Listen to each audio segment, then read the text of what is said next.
What's up, everyone? Chapter 1063 of One Piece dropped. It's an absolute banger. If you haven't read it yet, go read it. But I'm gonna hop straight into it because it's fire all the way through. So the cover page, we're back with the town being frozen over. Brule is crying because It's a picture of Pudding in her little thought bubble, and you see Cracker like reaching out trying to grab someone, but he's frozen.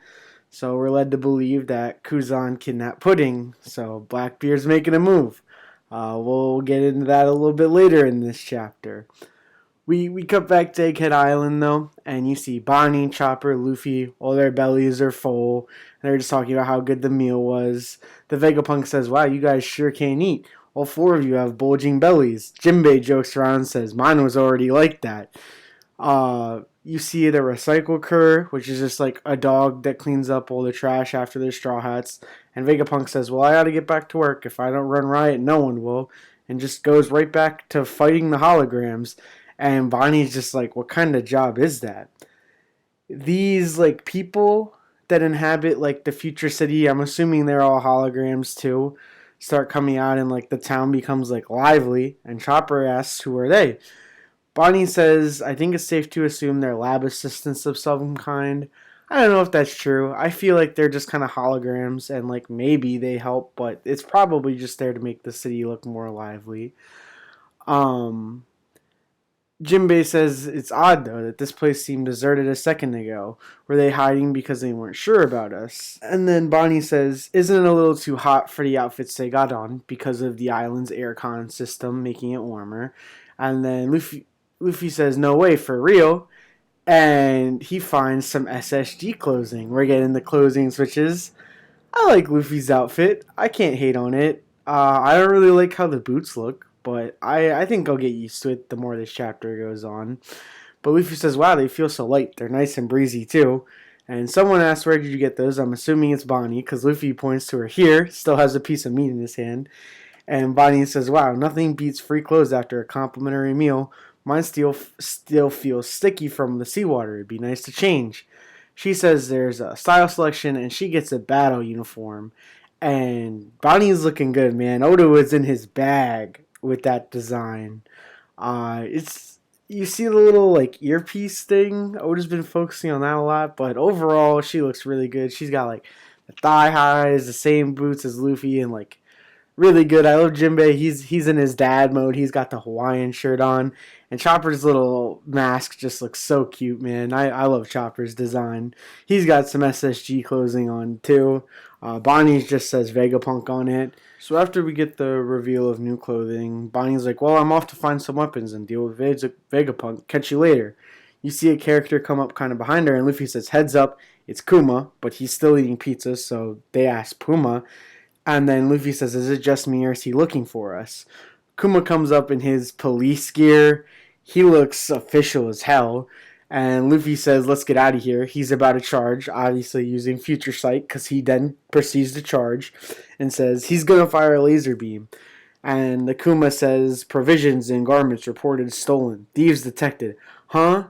That stuff wasn't free? And then you get a picture of Bonnie's face, and she's just traumatized, man. Absolutely traumatized. And you see a big ass explosion, and everyone just kind of dodging out of the way at the last second.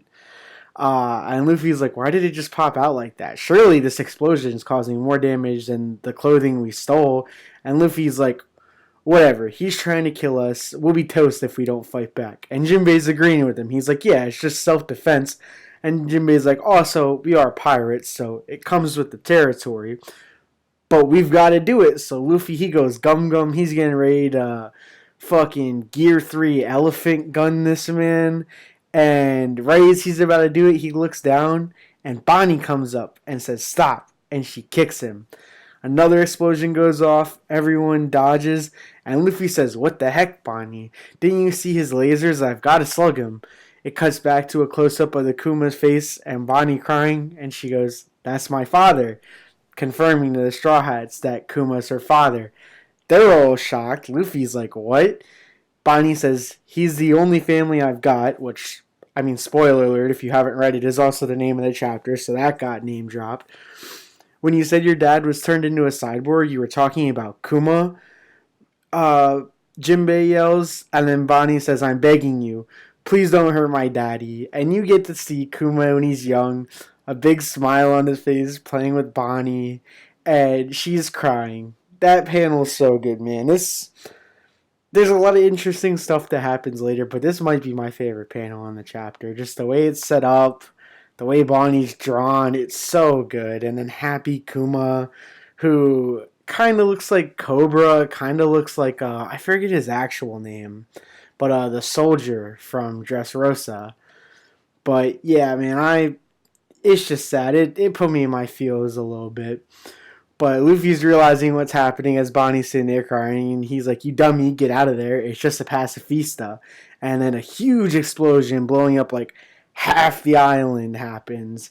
And that's what we see from Egghead. And this is where it gets really interesting, man. Oda is in his fucking bag. You see a certain sea in the New World, and we open up with the iconic Zehahaha. And we go down after that, and we see that Law is also here.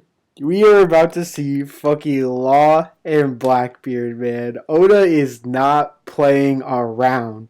We're starting Egghead. Everything's going good there. It's been fire so far. But Oda said, "You know what? Let me one up that." We got Blackbeard and Law, man. Hold on. I'm actually gonna stop this recording real quick. I should have done this before I started, but I got some Law merch. I got to go put it on for this part of the chapter because I'm a Law fanboy. I'll be right back.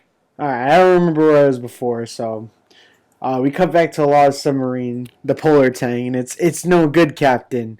Water's leaking into the submarine. Another hit like that and the pressure will kill us. Let's surface, Law says. We won't be able to escape, his crew says back, but there's land northeast of here. We see a gender bent Law, half his crew's gender bent, and Law just screams, "Prepare for battle, and be quick about it." His crew's like, "Wow, Captain, you're so cute now." Law sends back, "Do you have a death wish?" Love Law, man. Love Law. Keep away from the infected. His power's contagious. They're hoping to disorient us. With this forced gender flipping, devil fruit powers can be countered if you use a great deal of hockey. And then he focuses up as his polar tank surfaces, he screams and he turns back into himself.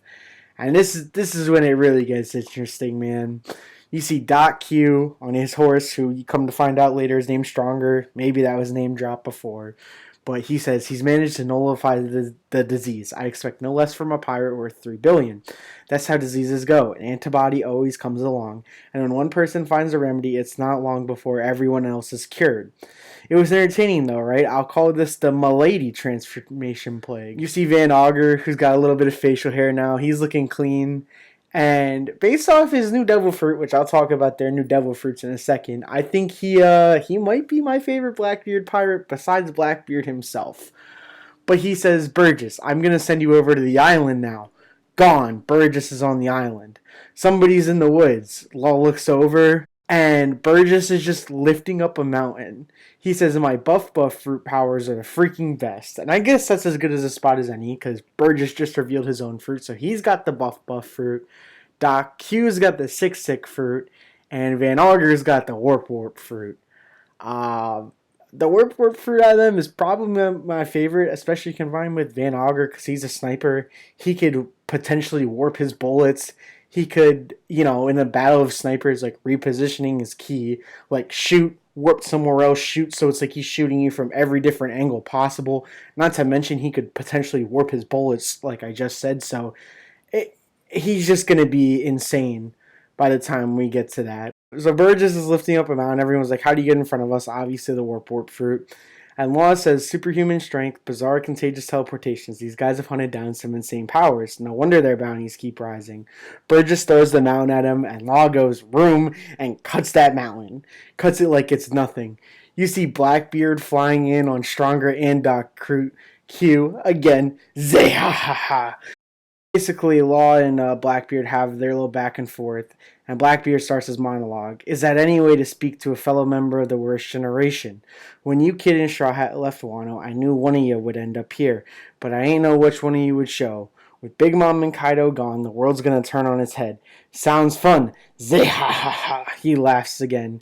You see underneath him, because he's just standing on top of Doc Q and Stronger, Or Commodore Cough, Stronger says he's struggling to carry our weight. I'm struggling myself. Not even caring, Blackbeard just continues. Kaido had one, didn't he? Just how many road poneglyphs rubbings have you got? I'll be taking them off your hands. You took the words right out of my mouth, Law says. Let's settle this. Winner takes all. And that's when the chapter ends. No break next week. And Oda's delivering, man. If you told me that we were going to see Law before Egghead ended or before we really even started the arc, because we've barely even started the arc yet, I would have told you were crazy. But not only are we seeing Law, we're seeing him go up against Blackbeard. It's not looking good for Law, man. Like, he's not going to die. He's in a very similar position to Sabo, where it's like, yeah, like, he probably should die, but with the way Oda writes his stories and makes his characters like survive and continue, and especially in fights like this, he makes both characters kind of look good. I don't think there's any way Law dies. I think there's a couple different outcomes here.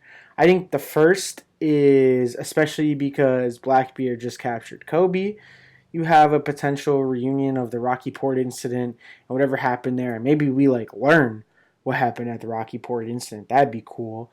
I think the second option is kind of like akin to how Kid was in Wano, that Law just ends up being captured because Blackbeard either wants his fruit, or maybe Kid and Blackbeard, like even, or not Kid, maybe Law and Blackbeard even strike a deal, which I could kind of see, because I feel like Law's purpose in the story, because I don't think he wants to be Pirate King. I think he really just wants to know the secret of the poneglyphs and like the will of D, like all that. So maybe him and Blackbeard, maybe he either gets captured by Blackbeard because Blackbeard thinks he can turn him to be a part of his crew, like he could be a valuable asset, or he wants him to do the eternal youth surgery. But maybe it's a thing where Law is like, look, like I'll help you. Like if we find out all the secrets of the world, I'm gonna have to help you on your quest anyway. And then once I find out the secrets of the world, like you can use my power anyway. How? I also think there's a world where he's just captured, and it's like a captured until he'll perform the eternal youth surgery type thing. And then either way, I think after Egghead, we're going for Blackbeard because everything's just kind of tying together. We're next to G14, where Sword and Tashigi and probably Smoker are. Kobe's already there. Law might be there. Um, I just don't know where it's going to be.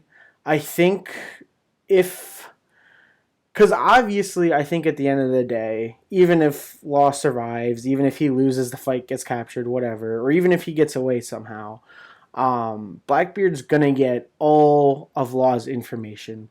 That's going to be all of the poneglyph etchings he has, which is either 2 or 3, depending on how many he's taken, but also the knowledge that Pluton is in Wano.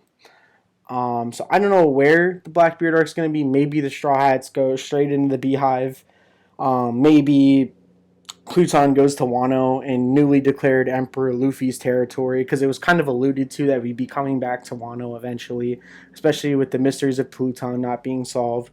Or maybe it's even in Elbath, and it's kind of, that's like where the last poneglyph that everyone needs is, and it's like a culmination. It's Blackbeard and Shanks, or not Blackbeard and Shanks, Blackbeard versus Luffy and Shanks, or maybe like Blackbeard and Law versus Luffy and Shanks, and like, I don't know. I don't think Shanks, or not Shanks, I don't think Law is going to be evil, but I think it would be interesting to see him and Luffy fight, because you even kind of see at like the end of the chapter when it closes out, it's a really good panel on both. The last two are Blackbeard and Law just has the biggest smile on his face, and I feel like this is something like he would not have done before meeting Luffy and like traveling with the Straw Hats, because there's no plan.